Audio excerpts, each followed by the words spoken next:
This should be the start of how I tell you how I found this movie at exactly the right time. How I started high school around the same time I found it. How I spent years self-inserting myself into Greg instead of Earl because I didn't think I was cool enough to be Earl. How this movie followed me through the weirdest years of my life. But this is not that type of video. This life could be a dream, and you can be the love of my life. What happens when you put a high school senior on an already almost impossible task? Comforting a dying girl? Away. Not exactly the sentence you expect to hear from a coming-of-age movie. Me and Earl and the Dying Girl is based on a book by the same name, which I did not read. The screenplay was also written by the author of the book, Jesse Andrews. That's actually kind of cool. He had never written a screenplay before in his life, and you can feel it. Every scene feels like somebody being handed a chance to bring characters they genuinely love to life in another medium. My grandfather was terminally ill at the time that I was beginning to write it, and so death and the way that we deal with it was very much on my mind. So I wanted to make something funny out of that, which sounds perverse, but I did feel that there was some possibility for comedy there that was earned and real. Yeah, chemotherapy. It really sucks. Greg, what the hell, bro? Don't say it sucked, dumbass. That's kind of suck. The script feels careful, not in an over-engineered Hollywood way. Careful in the way people handle things they are scared to break. The movie was giving me everything I needed before I even knew I liked movies. Back then I wasn't paying attention to framing or visual storytelling or camera movement. I just knew that this movie looked different. The framing, the editing, the visual gags, it all feels like we trapped inside Greg's brain. When he's uncomfortable, the movie gets uncomfortable. When he's overwhelmed, the movie gets overwhelmed. The camera isn't just observing him, it's thinking like him. The stop motion scenes, I love I absolutely adore stop motion, and when they give it to us in this movie, it feels like a reward. I know they're weird, but like they're also charming. They're creative, and they fit perfectly into a story about teenagers trying to process this cuck that doesn't even make any sense. The cast deserves their flowers too, because none of this works without them. The performances here are perfect. Not movie perfect, human perfect. Awkward when they need to be awkward. Funny when they need to be funny. Heartbreaking when they need to be heartbreaking. They don't feel like actors reading dialogue. They feel like real people accidentally getting caught by a camera. They brought these characters to life in a way that really shouldn't be understated. The movie itself is pretty self-explanatory, but let me run it down just in case you need me to. This is Greg, protagonist. Earl, my goat, and Rachel, Dying Girl. Setup is simple enough. Then this movie spends its entire runtime reminding you that people are way more complicated than the labels we give them. Greg especially. As I got older, I started understanding him. Because Greg isn't lazy.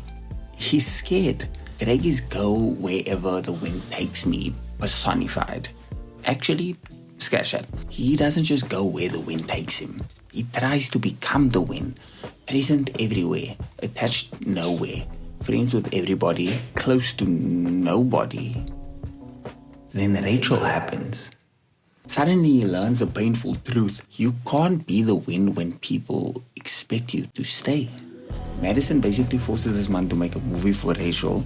The school plug is his op. The emo kid has generational beef with him now. Maybe you shut your bitch ass up before I get Rex from Victorious. Watching Greg get dragged further and further outside his comfort zone felt like watching High School Me spiral because a girl hadn't replied to my Instagram DM for 6 hours. It was such a bad time. It's so crazy. I actually made like my high school class. Like, I dragged them all into my problems, and they just were like, "Bro, it's really not that deep. I promise." And but my life was ending at the time. But and then there's my favorite character. He has a spot in the title for a reason. The nonchalant final boss, comedy machine, professional instigator, until it's time to be serious. And then suddenly he's the only person in the room telling the truth. A lesser movie would have made the story about cancer. This movie makes it a story about people, about how illness doesn't just happen to the patient, it happens to everyone orbiting them. Earl is the voice of reason through the hurricane that is Greg's mind. And then there's Rachel, the thrum to this movie's pulse. A sweetheart cursed with leukemia. You can tell she was the kind of person whose absence arrives long before she even leaves us. What's crazy is she doesn't even get What's crazy is she doesn't even get a grand cinematic entrance. The movie doesn't even tell us she's special. It lets us figure it out on our own. By the end, she feels less like a character and more like somebody we used to know. That's what hurts, because the movie keeps building tension like it's about to become one of those stories. You know the ones. Boy meets girl, boy changes because of girl dies, boy learns the meaning of life. Even Greg tells us that this isn't that kind of story. And movies lie all the time. So obviously in my mind I'm like, okay, sure, maybe whatever, okay. But then the film actually commits to it. No grand romance, no magical cure, no last minute miracle, no shot clock 3. Reality walks in, sits down, and that bitch refuses to leave. We're just watching lighties in matric trying to figure out what most adults don't even know how to understand or don't know how to deal with yet. High school is already stressful, so now throw cancer in that motherfucker. And now have that cancer be leukemia.